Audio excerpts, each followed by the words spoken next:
sessions and the language matters and the finance workshops. The featured guest at the summit was the former Chief of Staff for President George H.W. Bush. And my takeaway from all that she said, and she said a lot of magnificent things, was that when you make a decision because it is right, not to get reelected. I thought that was pretty profound because sometimes when you decide or make a decision on something, it's not always what's popular, but it should always be what's right. I also attended the new board member training in Cameron this past Friday on July 11th that hosted the new board members across the state of Missouri. Some districts I found to be kind of interesting that they had only 40 students in their districts. But it was nice to be there and to collaborate and talk to and with other new board members. And that's all I have. Good evening. I too attended the Missouri State Board Association's summer conference and truly 3-day conference, and truly enjoyed being with Edna there too. And my take on it is I got to attend a refresher course for those of us that already been board members for a while. Enjoyed that and had the experience of being a delegate to go in and vote. Am I saying the right word? Delegate to vote for the new upcoming officers for the Missouri State Association, and that was interesting to me. I also met this week with last week with the Sisters in Christ and the Striving Hub. That is a group of city officials and different businesses here in the Raytown area and surrounding communities that get together to see what they can do for the community, see how they can link services, and it's very interesting. I encourage anybody that want to look up the Striving Hub, because there's one in Jackson County, there's one here in Raytown, I believe there's one up north. So get involved with that, or at least find out what your city's doing to join forces to help with the problems that we have in our community. That's my report. Mr. President, I've been out of the country for a little bit this past month, but I've really just wanted to say I've enjoyed the new improvements that we've made at the Raytown Wellness Center right now. We've got a bunch of new flooring in and a couple new machines, and I highly recommend, if you have not, partaked at our wellness center, it's a new school year, so it's a new time to, get fit for everyone. But Michael and Jose are wonderful people, and they do a great job over there. And so I really enjoyed the new improvements at our wellness center, and just can't wait to see what else we got. Awesome. Speaking of the Raytown Wellness Center, we recently completed with REAP a Learn to Swim program with the Raytown Wellness Center along with GEHA, where we had 75 Raytown school district students learn to swim through a grant that we received from GEHA and the Kansas City Chiefs, the Hunt Family Foundation. And so really proud of that. Working with Michael was a breeze. And so just wanted to make sure we relay that information as we continue to just offer that to a lot of our students. And we were surprised that over half of them didn't know how to swim, and they were up to the 6th grade. And so just being able to offer that was significant. And I just want to thank GEHA again and Michael Dean over at the Wellness Center. And thank my brother Nody Newton right here for bringing that one to fruition for us. My man. I don't care what they say about you. Thank you. All right. They say a lot. They say a lot. They say a lot. Thank you. You Thank you. I wanted to give a huge shout out to Mr. Britt and the Call for Action initiative they put together with Portia Seals, Stephanie Boyston, Dr. Martin Knox, Teresa Garza, and the whole team that's doing a really huge job with the McKinney-Vento and the Caring for Kids. They did an amazing job the other day. It was an amazing event that they put together. I was just proud to be a part of it and see it come to fruition with all the key members they had in the community. So I wanted to say thank you guys for inviting me out to that. And I thank you guys for the traction that you've gotten, the families that you've helped in the Raytown community. And that's what I did. And I really want to say thank you guys for that. Mhm. That concludes the report of the board members. Next, we have a report of superintendent.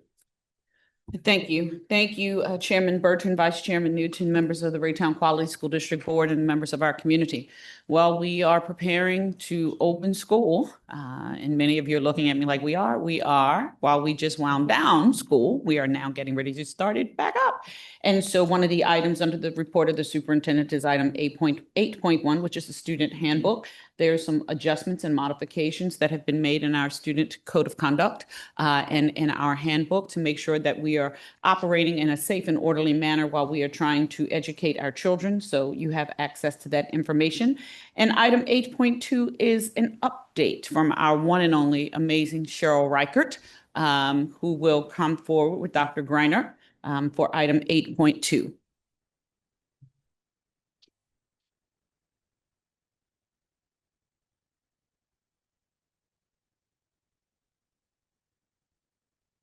Good evening, Board. Dr. Martin Knox.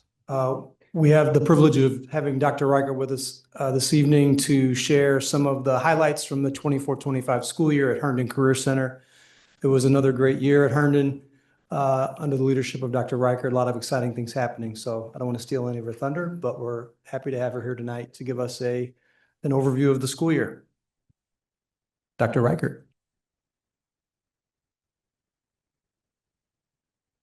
Thank you. I didn't want you to hear me. I'm just kidding. Thank you, Board, Dr. Martin Knox. Thank you for the time. So I just wanted to share a little bit about Herndon Career Center and making sure that it's important, especially in the time right now of, a few educational challenges and funding that you hear in the news and things like that. So in addition to an update really of where we've been and student enrollment and things like that, I also want to share a little bit about the model for career and technical education in the state of Missouri and how it's outlined. And so to start, though, I really want to talk about the vision and mission for Herndon Career Center. And really, when you look at the vision and mission, it's really to foster student learning and career-ready, in-demand skills. And we're not just talking about workforce for today, but workforce for future needs. And so one of the things that really is at the forefront of what we're doing is how do we prepare kids for what's coming? And so whether that be that they're going to walk out the door of Herndon with their certification and they're going to go straight to work, or are they going to, thank you, are they going to continue their career learning through earning a degree, potentially in nursing or in some other area, based off of the learning that they have learned throughout their K-12 experience, as well as their experience at Herndon. And so the way that we do that is trying to integrate industry as much as possible, so that students really get a feel for what that industry looks like and feels like. And then hopefully at the end, they have experienced some sort of MBA, which would be a certification. It might look like some sort of entrepreneurial experience. It might be really exploration and complete career path clarification.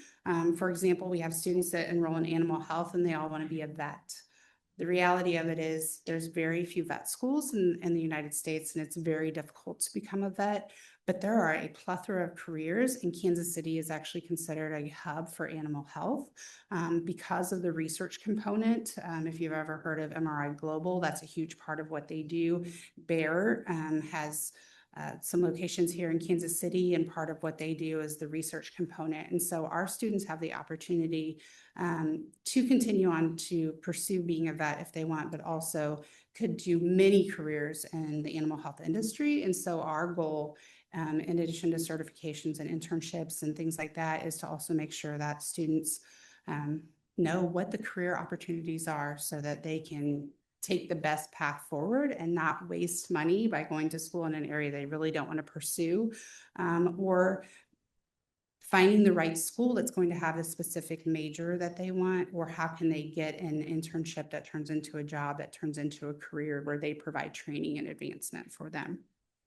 So in the state of Missouri, there are 444 comprehensive high schools. They have designated 57 career centers. And so not every school district has a career center, and we are lucky enough that Raytown, where I'm a proud graduate of, has a career center, Herndon, that has been around for more than 50 years now. And so there's 57. The districts are assigned by DESE. So our 6 districts that are assigned to us at Herndon are Center, Grandview, Hickman Mills, Independence, Lee Summit, and Raytown. Those are the 6 districts that are assigned. A district could choose to try to go to a different career center, but in the metro area, that doesn't really happen. It does happen in some of the more rural areas based off of road improvements where they might be able to get to a career center faster. You can see the breakdown of the rest of the ways that CT is delivered to students. But Herndon is lucky enough, like I said, to be one of the 57. The reason that there's 57 is because some of the highly specialized training that we do requires very specific equipment, and we rely a lot on industry support.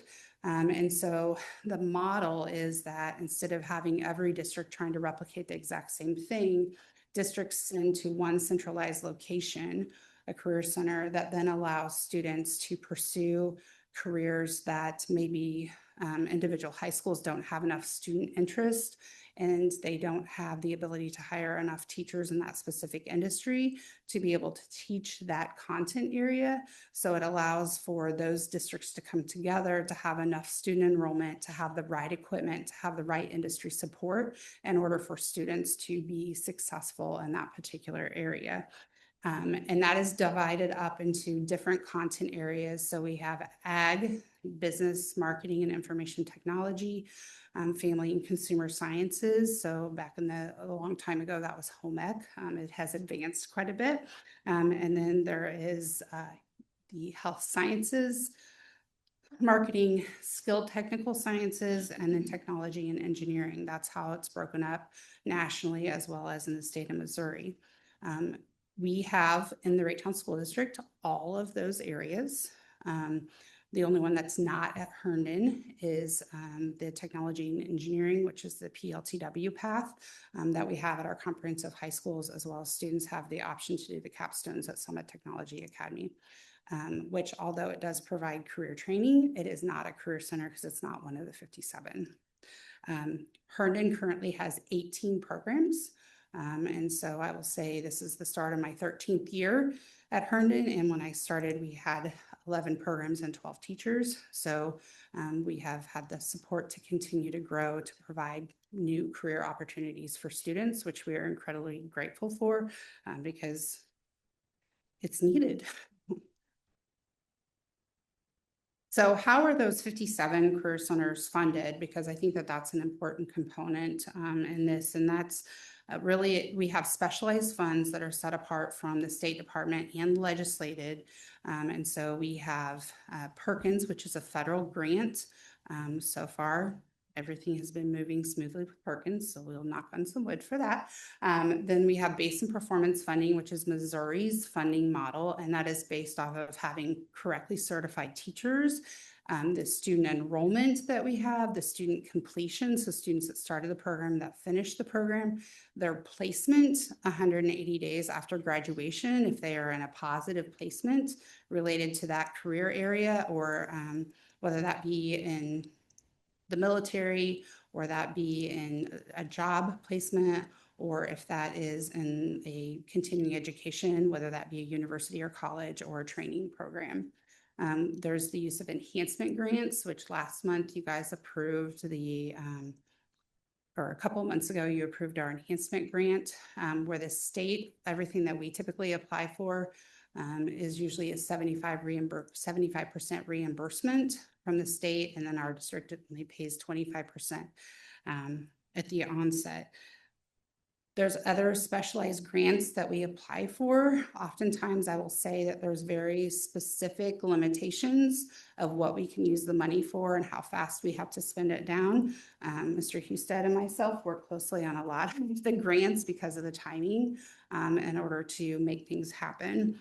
And so the gap between what it costs to run Herndon and what we bring in grants results in tuition. And so you also have seen the tuition plan and the tuition statements. And that's based off of the actual number of students that are enrolled from each of our sending districts. And so you can see like our map here of the school districts that attend Herndon. We have a large geographic space that we are covering when you consider how large some of our districts are that send to us space-wise, and then also just enrollment-wise. And so when you look at the districts that are designated for Herndon, you can see where we're at in our enrollment in FY24. And so, or I'm sorry, FY25 for Herndon. I use the FY24 size of district to give some perspective in terms of how big is each district that's sending students to Herndon. And so I have that listed there in that first column next to the district name where it says enrollment. That is their K-12 enrollment, because that's what I pulled off of the DESE website. And so when you tally all of that enrollment up, what percentage of population does that district have within our 6 districts that send to Herndon? And so if we look at Raytown, you see that our enrollment is 15.7% of the enrollment of all of the 6 districts that send to us. When you look at the FY25 Herndon enrollment, you will see that actually Raytown had 29.9% of the enrollment at Herndon last year. So we had 181 Raytown and Raytown South students enrolled at Herndon last school year of the 606.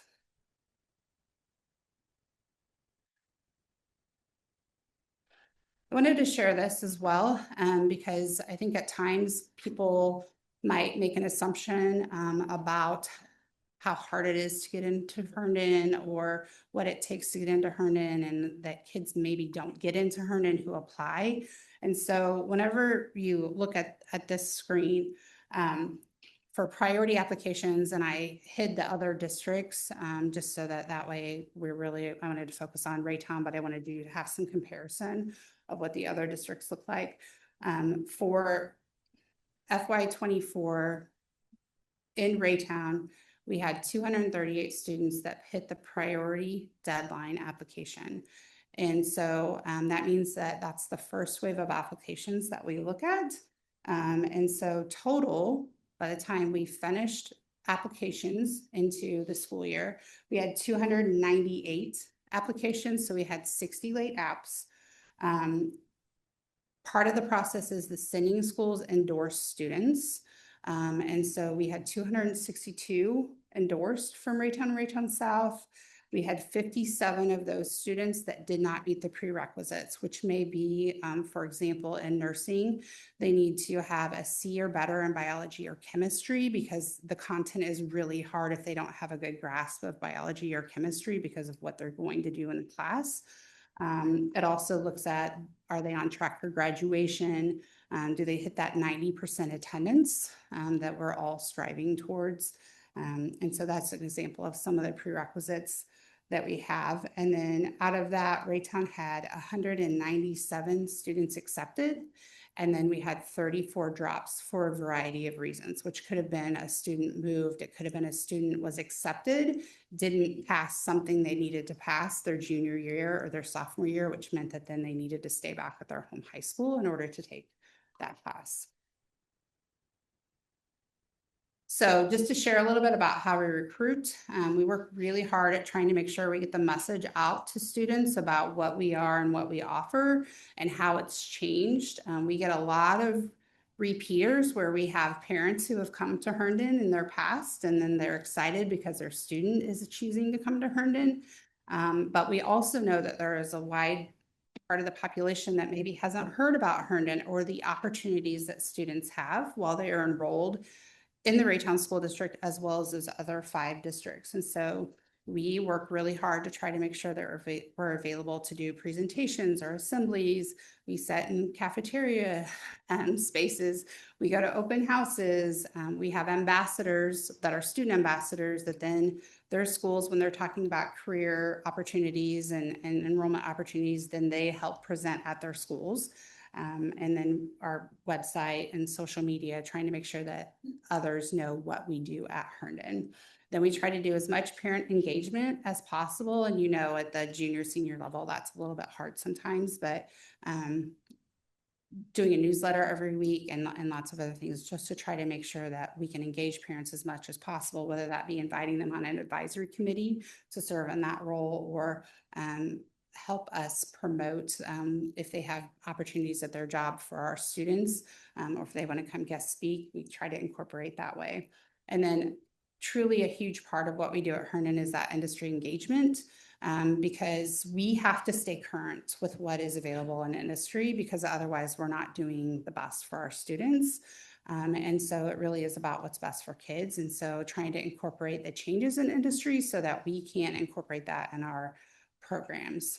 To give you an example, in our advisory committee several years ago, one of the things that was present in the industrial area, which would be welding, construction, and HVAC, was the fact that they were not using very many printed blueprints anymore. They were doing a lot of digital blueprints, and we didn't have the right tools at that time to teach that to our students. And so we worked through the enhancement grant to then get the right equipment so that we could do digital blueprint reading, because that gives our students a step up on other people whenever they enter the industry.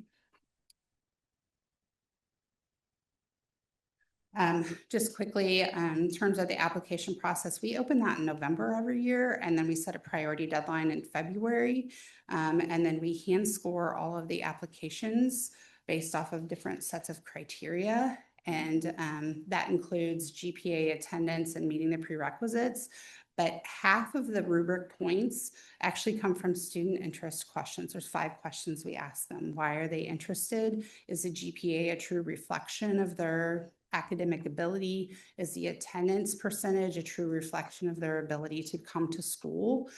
We learn lots of things about students in that process. Like if they, let's say, had a surgery their freshman year and it kept them out 6 weeks, and that's why their attendance rate is low, and then we just look at the sophomore year and it's great, then that allows us to try to do a better job of making sure it's a great fit for students. And so we accept students based off of their score, and then however many spots we have available in the program.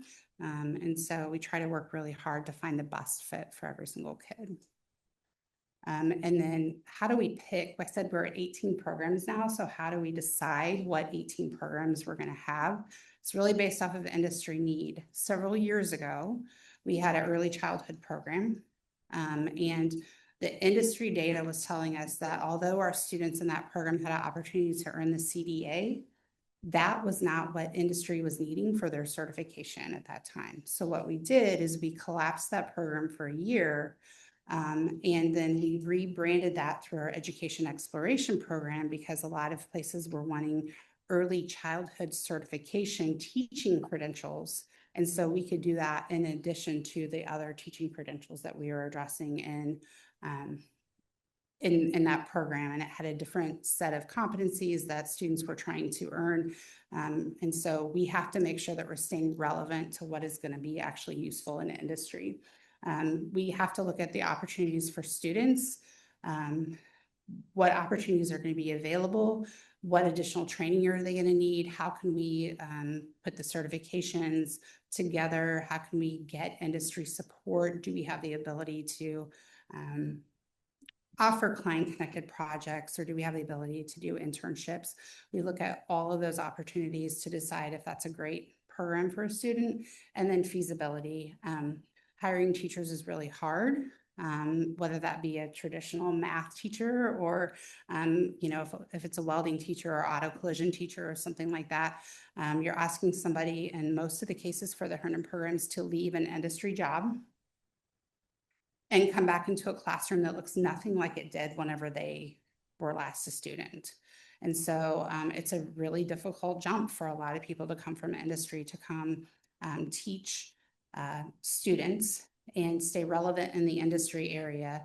So that's one of the major factors. And then what is the cost to run the program? We do have to keep that in mind. And then can we get approval through DESE, which is sometimes a bumping point of they're not moving as fast as we need to move with industry.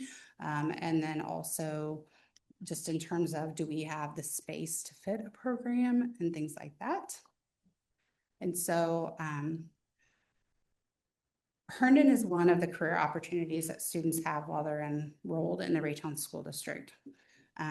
I'm pretty proud of what we have to offer at Herndon and love the support that we have in the community. Students do have other options as well, which ties into where we're going with the academy model because we have the option for Herndon Career Center. Students can go to Summit Tech, which is part of the Lee Summit School District. The new early college program is an option for students. Certificate-based programs. We started the first one with the Warehouse Jumpstart this last year where students could get the forklift certification. And then phlebotomy and computer support specialists are coming as options for students.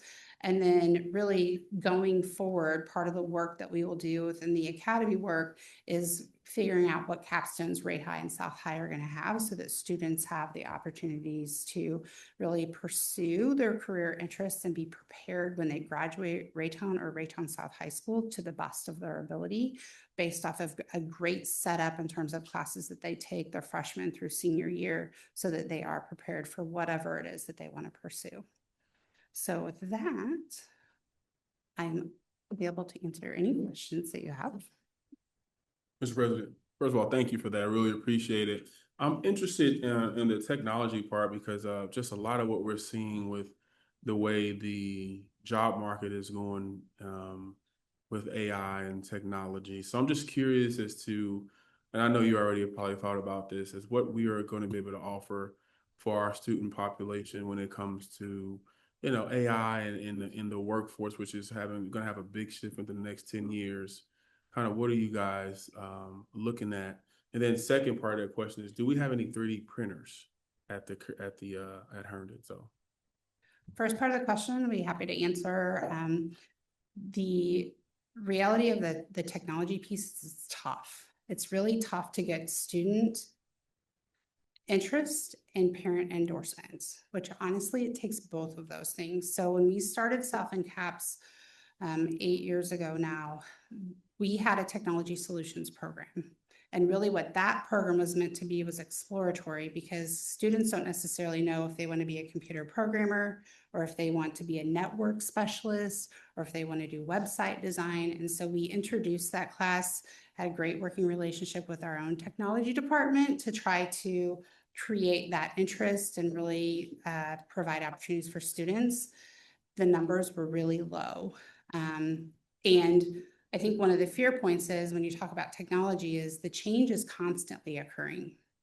And so as another component of that, you hear in the news, like Cerner laid off thousands of employees. And so parents are saying, why do I want to prepare a kid for something that then, but what they don't understand is oftentimes in the technology world, the jobs shift. So if you're not willing to shift to the job, if that job no longer needs to be there, then you have to shift away from that. So in that space, Summit Tech does have quite a few tech programs. And so we have worked really hard because students do have an opportunity from all of the same districts to go to either place to not duplicate programs because they're just expensive to offer and they're hard to find a qualified teacher who's going to actually do a really great job with kids. And so we haven't come back to that because we just didn't have the numbers to continue the enrollment to justify the program. My hope is because of the workforce data and things like that is through the academy model that we can create capstones that students can explore and then figure out, oh my gosh, this is a really good opportunity. And then they could have a capstone at one of the two high schools, both the high schools, as well as Summit Tech that's best based to fit on best for their needs based off their educational futures. And then in terms of 3D printers, we actually have a 3D printer, I believe at both high schools as well as Herndon. oh. So yeah, we do have those. Mr. President. I guess my question would be, I know like in Ray-Pec, they have the construction heavy operators union working with them. Or are we able to send our kids out there to work on those kind of construction projects or do some with those heavy operators? Or will our kids ever be able to work in that capacity to get on those, I guess, skid loaders and things like that? So we have our own carpentry / construction program at Herndon. We have quite a bit of the same equipment that they're utilizing down there. One of the things as we constantly are trying to evolve is that we are looking at, there's some age restrictions, so that's part of it. Like you have to be 18 in a lot of cases to do that, but we constantly have to look at what's best for students to prepare them. And so one of the things that we have contemplated going forward is potentially doing a second year program for a student who's completed an industrial or transportation program to have some baseline information to then potentially in that second year do an equipment operator certifications. And then the second semester, try to get them out into internship. We're still going through that process of working through our industry, our advisory committees, and trying to figure out what the best plan is to make sure that we're helping kids be best prepared for whatever it is that they're going to do. So while we wouldn't send to Ray-Pec, we are trying to create what is best based off of industry standards. Mr. President. So 606 was our enrollment last year. What was our capacity? I know the programs fluctuate. I don't have that number right in front of me. I can get it and send it if you would like that. Well, just in general, number. pretty close to being We're- full capacity. We're pretty close. So the programs that we did were not full in last year were education exploration. We were not full in business innovation and creation and advertising and graphic design, but everything else, we started the year full.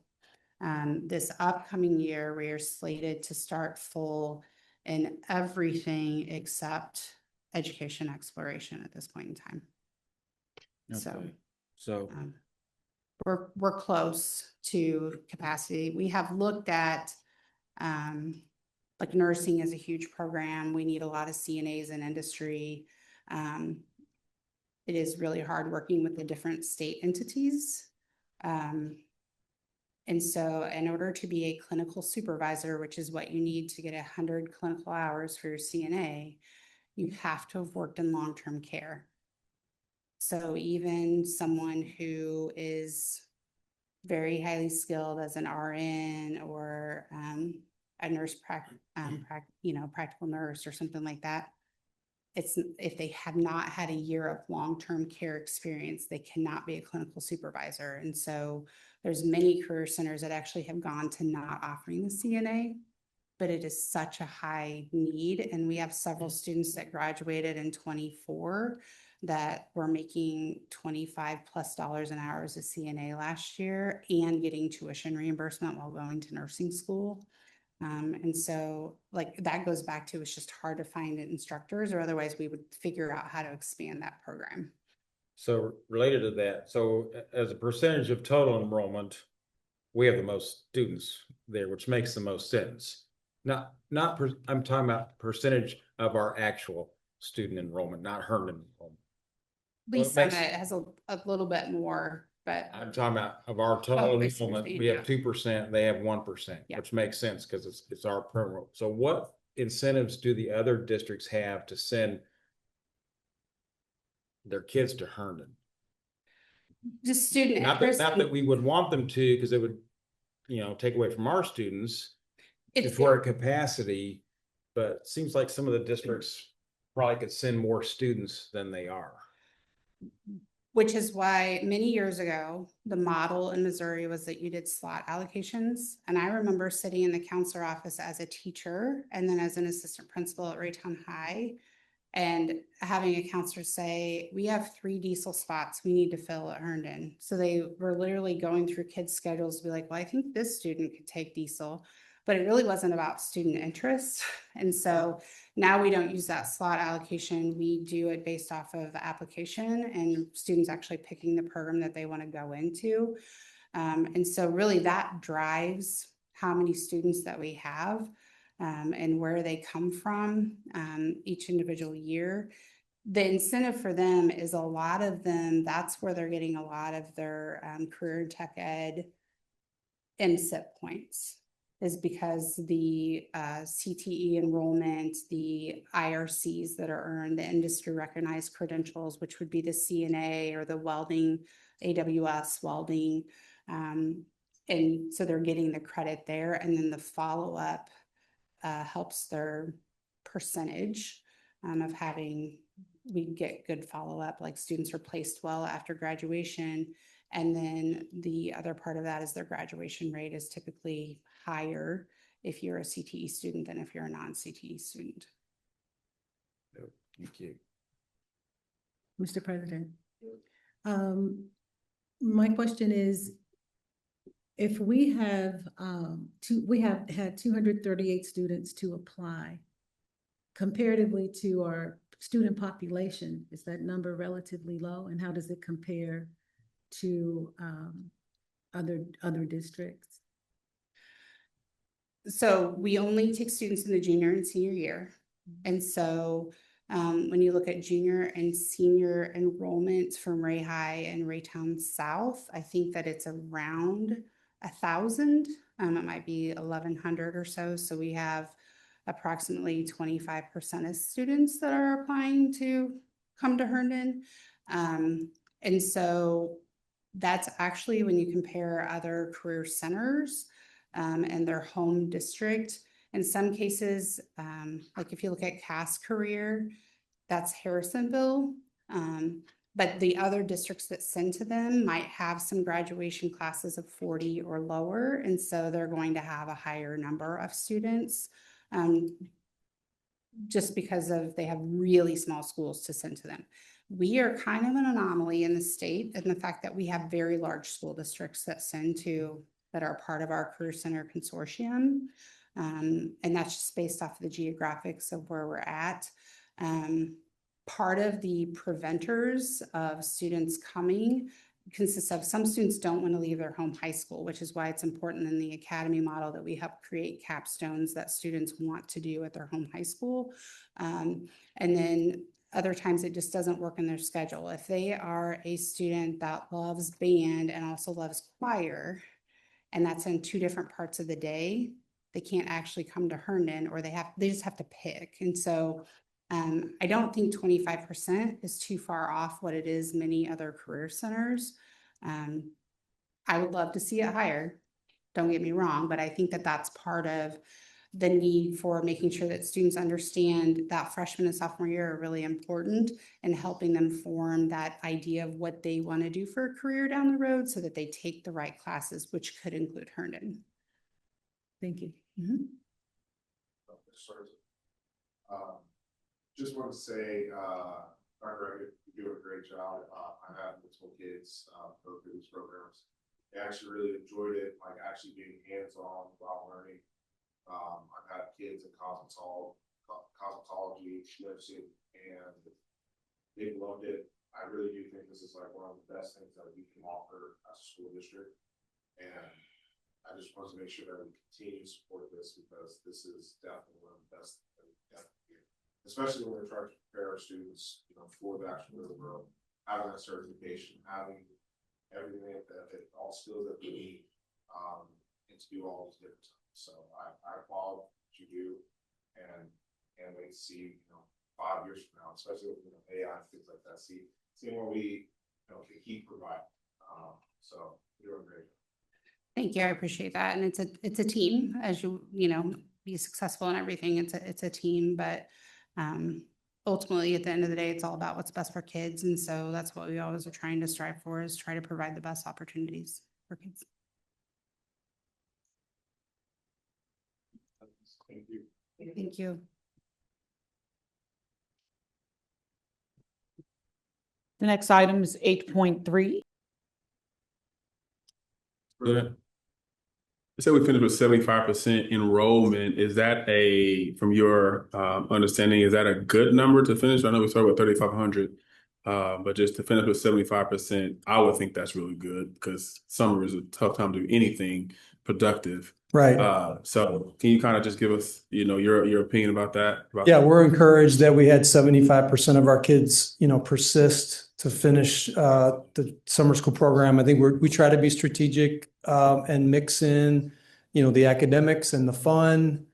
We try to balance it through the program so that maybe some of the experiences the kids are really looking forward to, they're going to see maybe towards the end of the program.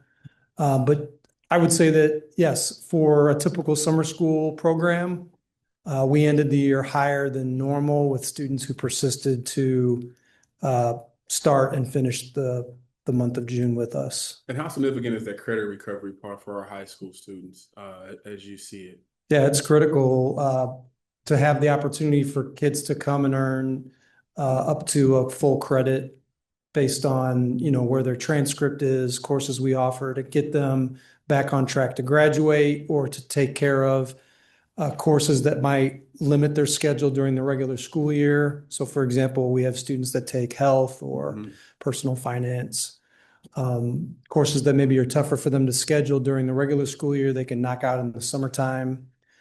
So yeah, credit advancement and credit recovery are big for our kids. And we also actually even piloted a new virtual vendor this summer, Proximity. We were very encouraged about what we saw there. And should we have the need to have that type of classroom experience, just based on how our staffing ends up shaking out with the hiring season, that was a great litmus test for that new vendor. So yeah, it was, I would say overall, a very successful summer school, and that credit recovery is really important for kids to help get them back on track. You mentioned the credit advancement. I'm sorry for asking so many questions, but I love this part. Because the credit advancement part, as we think about it, do we have a lot of kids who take advantage of that? We do. Okay. Yeah, All right. PE, personal finance, health. These are semester classes that it's tough to connect them with another semester class in a schedule. So those standalones, especially for our students that are involved in the arts. All right. So Dr. Riker mentioned earlier, choir and band. We want kids to have the opportunity to take everything that they want.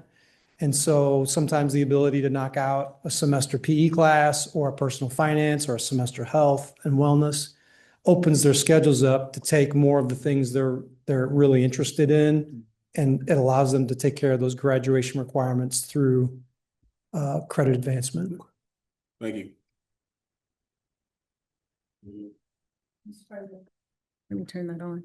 I just wanted to say, Dr. Greiner, I'm looking at the results from the surveys that came back. A whopping 86.8%. Is that at 6? Let me zoom that in. It's 86.8% were very satisfied with their summer school experience. And this is information coming from the parents. When you can get that type of a response from a parent with their child's experience in a summer program, you guys have done a great job. So thank you. Yeah, our team, our curriculum team did a great job of planning. And of course, our staff, our teachers, our principals, the summer staff did a great job of executing the program. So we're always looking to get better. The survey data that we shared is not all of what we received. Of course, there's lots of information that we'll be able to share in more of a full report later on, but these are just some of the highlights. But yes, we're encouraged by the feedback we got. But we also know we're going to make some adjustments to make next summer even better. So thank you. Mr. President, in my opening comments, I made a mistake and I said Tyler Britt. I would be remiss not to say Dr. Lynn Tarver. So I really apologize, Dr. Tarver. You're doing an excellent job. And Dr. Tarver is phenomenal, isn't he? I'm so sorry, Dr. Tarver. Wonderful. I know he does so much. And I mean, hey, man, I know. I'm sorry. I owe you big. So I'm so sorry, Dr. Tarver. I really appreciate everything that you do. Thank you. Thank you. No thanks. I expect no thanks. Thank you, Dr.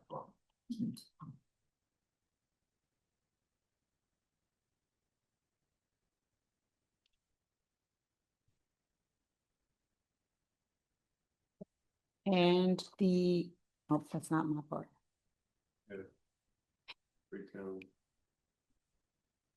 Master plan. Yes. Yes, ma'am.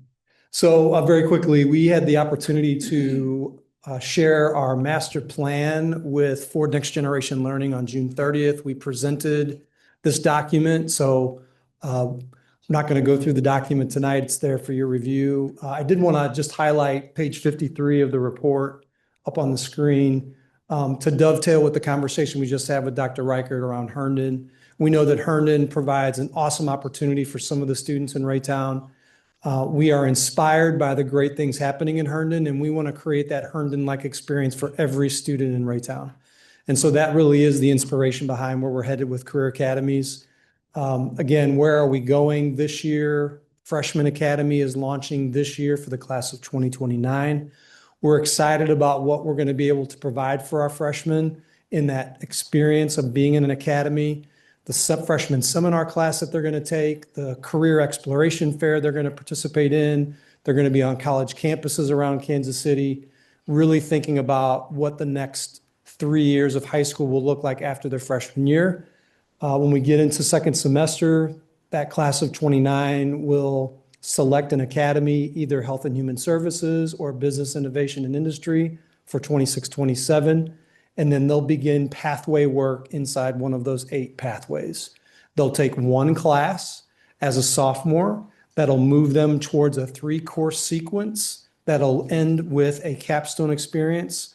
That could be college credit. It could be an internship with a company. It could be a client-connected project, something that's going to get them prepared for what life after high school is going to look like, that they're passionate about. So again, we are very proud of the work so far, the last 20 months. And the pages following this, there's a list of all the folks that were part of building this in the community, our staff. We feel like we've heard from local business, we've heard from higher ed, we've heard from, our students. And so we're excited about where we're headed next, but just wanted to share with you all that presentation went well. Dr. Martin Knox did an excellent job of representing the district, as did many others that were part of that call. We got a lot of great feedback and we're excited to move forward. One thing I'll mention as a next step for us, in November, we are excited to host Ford Next Gen Learning in our district for a designation ceremony. So we're going to host that at Raytown South High School. More information to come on that, but just know that in November, we'll formally be designated by Ford Next Generation Learning as a Career Academy district. So very proud of where we're at and excited for what our kids will experience starting in August.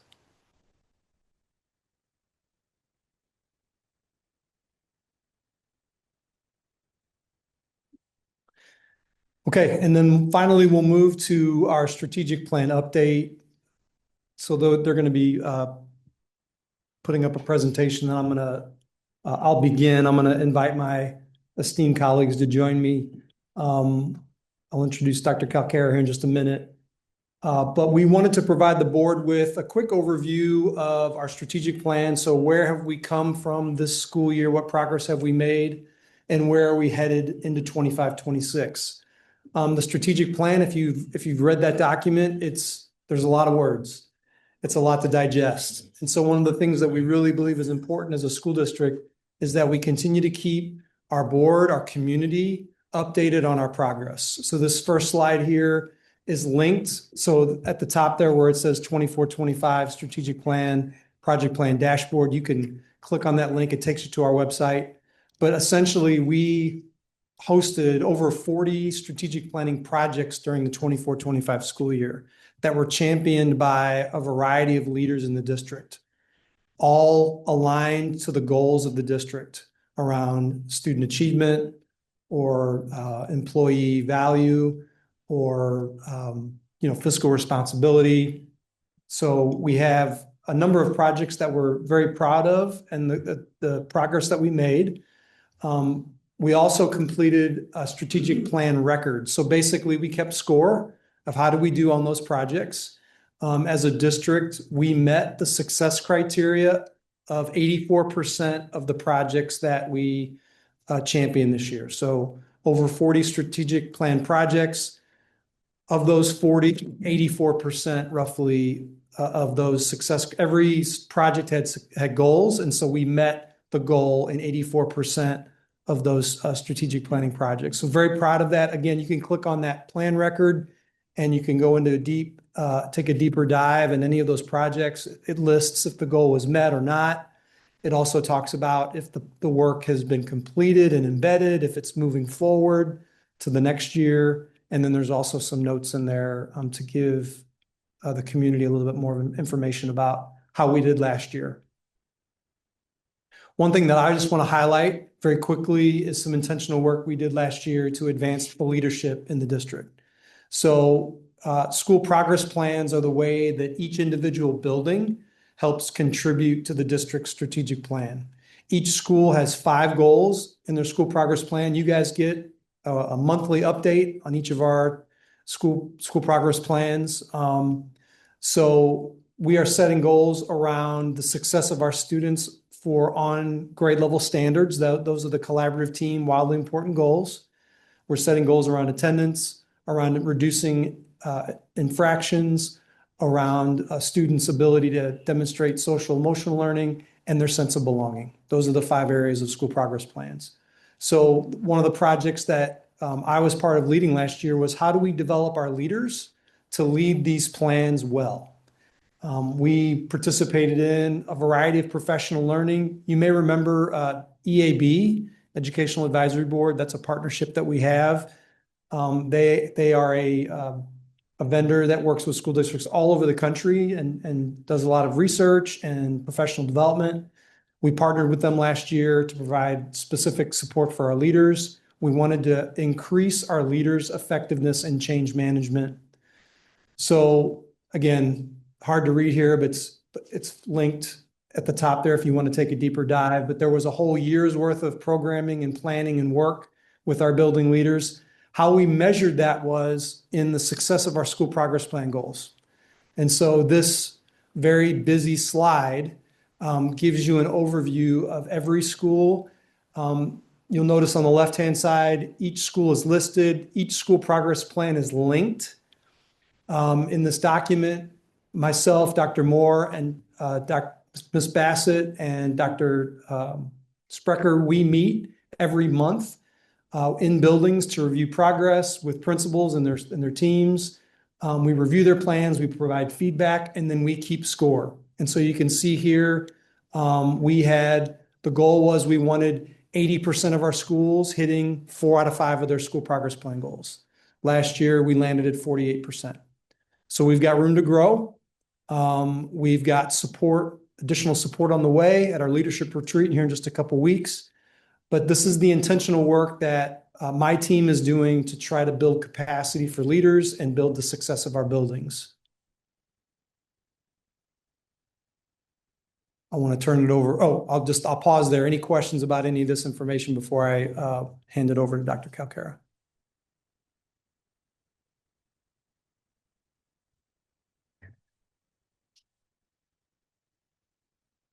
Pretty awesome.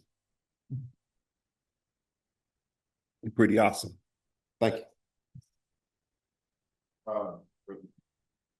For any of the schools that did not meet any of their goals, what's like the reflection process and are they going to try to meet the same goals? Are they adjusting the goals? What's that process like for if they didn't meet one of their goals for the next year? Yeah, so that process has started with building principals. So part of our end of the year reflection with them during principals meetings was to get their input on, where do they need more support? How might we increase support? What do they need to help their buildings be more successful? We gathered that feedback and are using it to guide the professional learning that we're kicking off with all of our schools here in just a couple of weeks at our leadership retreat. Working specifically with Ms. Bassett, with our secondary schools, Dr. Moore with our elementary schools. We shape plans that are very unique to each building based on their current reality. So we have a very personalized approach with each of our buildings. We're in those buildings every month. We are talking with their teams. We are troubleshooting, providing support, figuring out how we can better support them.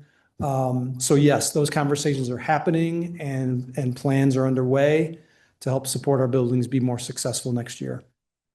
Yep.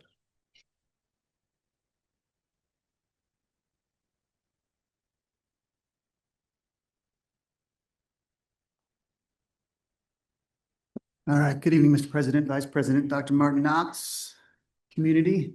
We talk about the board goals. The board goals provide a framework and a roadmap for the strategic work that we do. You hear a lot of talk, especially in the last few years, about our staffing shortage. We talk about attract, recruit, retain high-quality staff. And what does that mean? We're really talking about EVP, which is employee value proposition. And this is employees saying, well, what's in it for me? And our job is to make our value proposition increase that. The value of what we can give to employees, the higher that is, the more likely we are to increase retention, the more likely we are to attract top talent. Strong EVP helps attract and boost engagement and improve retention. So this has certainly been a priority of the strategic work that we've done in the HR department over the past 3 years. I think these are huge successes that we should all be proud of and happy about. These are a combination of the work that we've done, the work we've done with you, the things you've passed and approved over the few years we've been working on this.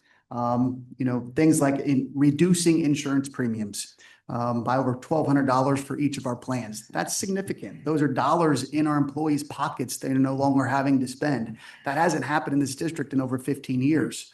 That's a huge accomplishment. We talk about increasing our health savings account for our high deductible plans. When we save money because we have the clinic and we reduce claims and we reduce premiums, we invest that money back into our employees. That's $750 in the health savings account. We increased to $1,550. That's significant dollars in our employees' pockets to do things, to pay for medical bills, to purchase health-related items. That's significant. We talk about increasing EVP. That's exactly what we're talking about. 0% increase in employee premiums for the 3rd consecutive year. There was a slight increase this year. We all decided that we would absorb that as a district and pass 0% of that on to our staff. That increases our EVP. What's in it for me? That's been significant. When we look at salaries, so staff is always asking, what are you doing to attract and retain? These are the big rocks in the river the district can move, and you're moving them. When we look at the salary increases over the past 3 years, we're at a 13% salary increase for our staff. Now, if you even look at the 200 plus employees that got step restoration that were here in 2009-ish, we're looking at even greater percentages, so 17+% for those folks. That is significant. I'm going to show you a chart here in a minute where even though our beginning salary for new teachers isn't in the top where we want it to be yet, we are outpacing many area districts with the percent of salary increases that we're giving for our folks. That's significant. We're going to catch them. We're going to surpass them. We talk about EVP, attract, recruit, retain. That's exact work that we need to be doing. Increase leave buyout. So again, the value to be an employee here has increased. You voted to increase that based on years of experience. So if you are a teacher and have 20 years of experience, you probably have a master's. If you're a master's plus 20 years of experience, you make about $72,000. So last year, that was a 25% buyout. We've increased that now to 50% of your daily rate of pay. That's significant. I'm hearing anecdotally after we pass this that folks are calculating, if I stay in the district another 5 years, another 7 years, what does it do to my leave buyout? And that's exactly why we did that. We want to make it worth it for them to stay here, to increase the what's in it for me. These are things we should feel good about. When we look at yearly staff salary increases by district, I think this is significant because we get compared a lot to other districts. But when we look again over the past 3 years at the percent of increase of staff salaries, we're outpacing many other districts. That is good for us. we're not where we want to be yet, but at this rate, we will keep making gains in that. We didn't move when we compare 12 other districts. We went from 10th last year to 9th this year. That's significant because every district adds money to their base, adds steps. But this is significant and evidence that we're moving forward in the direction that we need to be. If you look at teachers to tenure, and that is when we hire you, are you here for 5 years in your first day of your 6th year? Basically, are you here for 6 years? That number is one we need to be working on, but I'll tell you what I like to see is the column at the left. You look at our resignations of certificated staff on the left-hand side. We've been seeing, and that's been nationwide, been statewide. If you look at last year, where we were with 160 resignations compared to this year, 85. So we talk about increasing our EVP and what it does to retention. I hope that is where we start to see more of our numbers heading, and everything's indicating that it is. That was a lot. We're moving pretty fast. Questions about that?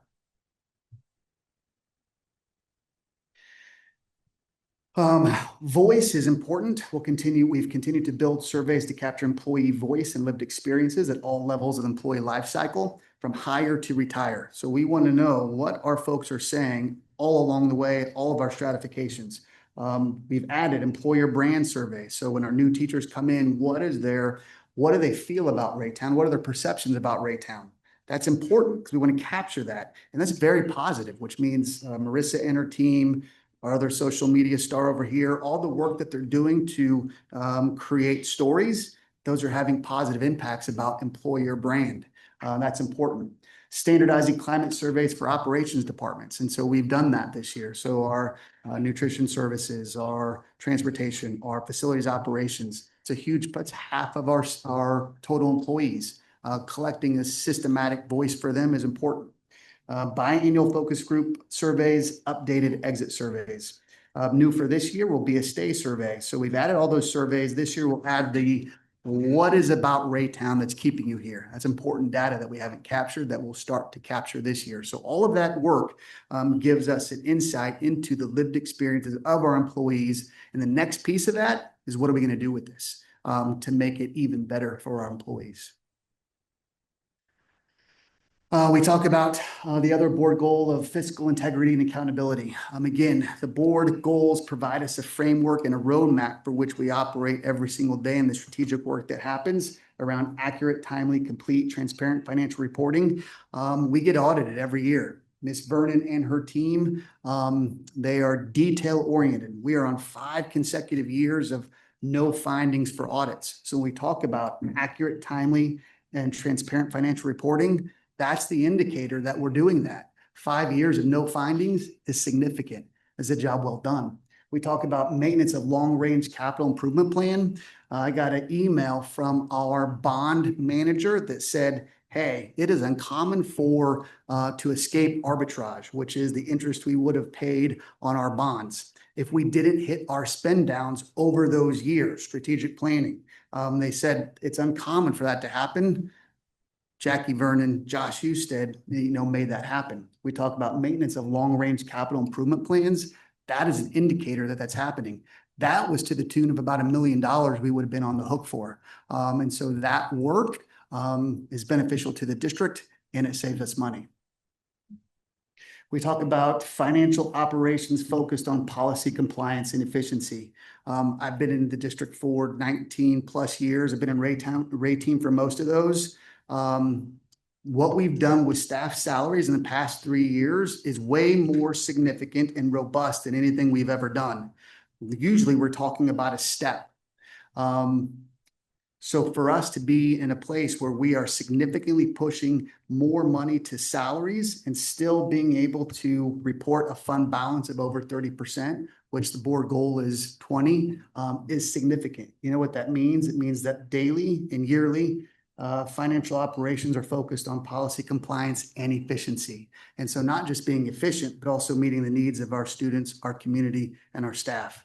And so when you put those things together with increased salary packages to staff, the fact that we're reporting over 30% fund balance, means we are healthy and we're doing right by our folks, which means we're meeting this board goal. So those are all things we should be proud of. Questions about that? I'm gonna, proud of you guys. Very confident. Looks Thank you. very confident. The next is Marissa Cleveland. Oh, there it is. Good evening, President Burton, Vice President Newton, Dr. Martin Knox. So Plan 25, I spoke with you a little bit about this last year about active parent organizations at our school. The ultimate goal, of course, is to have active parent organizations at every school. This past year, we spent a lot of time finding out where we were and taking the temperature and figuring out where we want to be in this upcoming year. So we started out with the principal survey. We have about 3 active parent organizations in our school. And so we definitely want to get above 50% there. Next, we went to, first, I will go back and say that one of the biggest challenges principals told us they had was that getting parents involved. You know, they would send out emails, but they just couldn't get the parents to attend the meetings and get them involved. And so then we went to parents and we surveyed them and how many of you would like to participate in a PTA or a PTO. And more than half of the parents, it was over 60%, said that they wanted to participate in a PTA or a like organization. Some of the and they said they would even be willing to pay a small fee, $15 or less. And that was about 43% that said they would be willing to do that. And another large percent said maybe. And their biggest obstacles are things that we can imagine. It was time, the time of the meetings, transportation, and then understanding the goal of a PTA. Why are you all trying to get me there? What are we meeting about? And so we're diving into some of those obstacles and opportunities. And so we'll be meeting with local and state PTA to get some of their ideas. And coming up over the next year, we'll be talking to principals and parents to get some additional input on ideas. And I think when we finally get to an implementation plan, it may be untraditional, non-traditional. So virtual meetings is something that parents identified that they would be willing to do. We'll also look at unconventional times because not all of our parents work during the day and are able to come at night. Some of them are available in the mornings or the early afternoons. So we'll be looking at all that. And next is our Plan 24, which is around two-way communication. This plan is officially complete, but as you know, nothing is complete. We're always looking for ways to perfect and improve. So 2 years ago, we implemented Remind two-way communication. And that is a tool that allows teachers to communicate with parents directly through text messages or through email. It is a window into the classroom, that was what a concern we were answering from parents. They wanted to be able to see into the classroom. What are my kids doing on a daily basis? So teachers are able to send information. They can send photos. They can send videos. This is a really popular tool used by our elementary PK, our English language department, and also our special ed department. They use it a lot. So looking at ways to improve that, Focus will be familiar to you all because we moved to them last year for our student information system. And so we are going to begin using them for our two-way communication tool beginning this school year. So it's great because it's a one-stop shop for everything. You can enroll on Focus, you can communicate with your parents on Focus. Again, teachers can communicate directly with parents. Principals can communicate directly with parents. I, as the district communication person, if we have a snow day or whatever district communication needs to go out, I can send that out and I can do that through Focus. We are hopeful that the translations in Focus will be a little bit better, and Dr. Tarvin was able to sit in on several meetings with us with Focus. So we are hopeful for that as well. Any questions for me? I have one question. Will Dr. Martin Knox TikTok work on? Can we send her the TikToks out? You can link all your social media Thank on the app, so That's- I don't know. Okay. Our school I'll visits, think we post the school We're visits supposed to and school stuff. visits. I know that's big. Yeah, that's big for the children. I know they're looking forward to that. It's actually a recruiting that, thing. Yes. Now, I may not want to do that because when a school or class sees that she's on a TikTok there, then the next place we go, they want to do a TikTok. And so I'm going to spend my whole year doing TikTok. That's big. Yes, that's big, hugely important around the district. Thank you. Okay, I'm going to turn it back over to Dr. Greiner.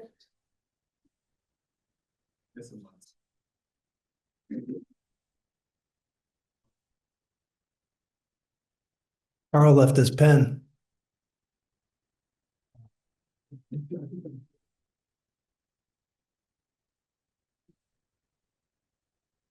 So Carl and Marissa did a great job of highlighting some of the high priority work from their departments. One of the things, though, as we look ahead to 25-26, that we believed was missing with the ability to really tell our story in a way that's more current and at your fingertips was to add a data dashboard of the school district. So something that we've been working on as a team for the last several months was to bring to the community a data dashboard that really captured what we believe are some of the highest priorities, some of the measurable outcomes of the school district, and not just from a student achievement perspective, although that's very important, really looking at the entire organization. So what we wanted to share with you guys tonight is the launching of our district dashboard. Our technology department, Matt Verlinden and his team have done a great job of working with us. This is actually live on the district website and has several tabs at the bottom. But first, just an introduction of, what are the board's goals when we talk about, as we've color coded, what progress looks like from target to on track, approaching, and floor. That language is the same kind of language that the state uses for their accreditation process. So we've aligned our categories to because not all of the things we're measuring are part of accreditation, but we're using that language. This first tab looks at, just some general information of the district. So demographics, both student and staff. As you move on the tabs at the bottom, we'll start with student achievement very quickly. You'll see these are a variety of data points that we are tracking. This first page here is specifically about our performance on high stakes tests. So ELA, math, science, as we scroll down, you'll see social studies. You'll also notice that we're tracking performance on NWEA, which is our universal screening tool that we test 3 times a year, our students in reading and math. How are we doing there as it compares to state and national averages? So the percentage of our students that are on grade level. We're also looking at the performance of our students that are English language learners, how their performance compares to state and national averages. Where do we rank in terms of how are we performing? And then this last tab is something new for this year. In order to provide our teachers more support, we have developed a more fine-tuned walkthrough protocol where we're giving teachers feedback that's not part of their evaluation, but this feedback tool is really critical to helping our teachers get better and improve their craft. And so we're going to be tracking how many walkthroughs that our administrators are going to be participating in. Again, that's training that we're going to be providing for our principals here in just a couple weeks. The next tab, again, these are aligned to board goals. So the next 1.2 is our college and career readiness goal as a district. So we're tracking things like graduation rate, student attendance, the percentage of our students who are earning credentials to make them college and career ready. How many of them our graduates are earning advanced credit each year? How many of our students have plans for after high school through their ICAP, our graduate follow-up, and the percentage of our graduates that are earning a market value asset. Again, as you scroll down these pages, there are some descriptions of what each of these things mean. So someone that jumps onto our website has no idea what a market value asset is, they can go to the key there at the bottom and it'll provide some explanation. This was designed with our community in mind, so they can get on and hopefully navigate this and utilize the notes and guidelines to just help them interpret what this data means. I'm not going to go through all the rest of this, but what I will say is that each of these tabs are aligned to a district goal and have measurable outcomes that we are designing our strategic plan projects for 25-26 to point directly towards. So the success criteria of our projects for 25-26 are all about moving the needle with at least one of these metrics. So as we come to you and provide updates, as we update this dashboard, community, board, staff, students, everybody will know what are our priorities as a district and how are we doing? Are we getting better? And obviously we want to see all of our categories in the green, but we know we're not there yet. And so this gives, again, a current reality, a very open and transparent measure of where we're at as a district, but it's a place where we think it's really important for the larger community to understand where we need to go, what does excellence look like, and how are we going to get there?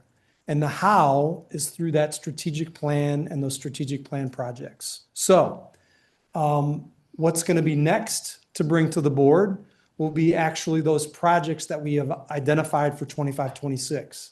And we are in the process right now of fine tuning those projects, and we'll be bringing that back to the board for information in August. So I think that's our last slide. Would be happy to entertain any questions. Sure. Just one question on the dashboard.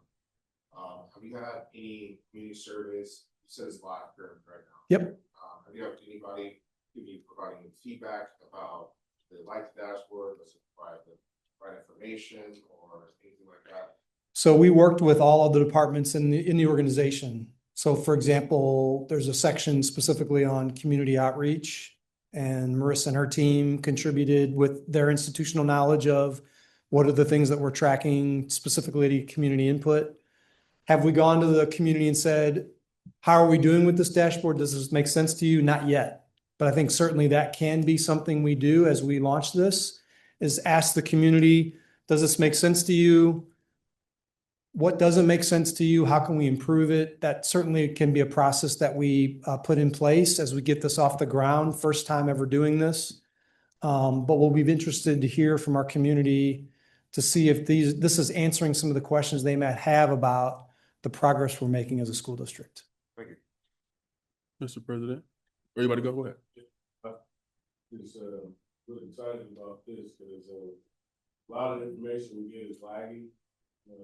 More I know some of this still, but just to have it at your fingertips and get to know, and a lot of times it's just a lot of stuff. There's a lot of moving parts that you don't know. Sure. You can't tell where you are, and so I like the fact that it means that based on accreditation as well as priorities that we have as a district are on this page, because it can really show the bigger picture. Then because there's a lot more than just trying to fulfill the goals for accreditation. There's a lot more involved in that, and then some of these things will indicate where we're at. Like we know that we're moving in the right direction. Sometimes you got to wait. Yep. Yeah, and this is just a place to start. Of course, this will evolve. We'll be adding things as obviously in conversation with the board, with our community. There will be other metrics that we choose to add. But this is a great place to start. And this has really been a collective effort over the last several months by all aspects of the organization. So I appreciate Dr. Martin Knox, as well as all of the rest of our departments in the district who've come together to make this happen.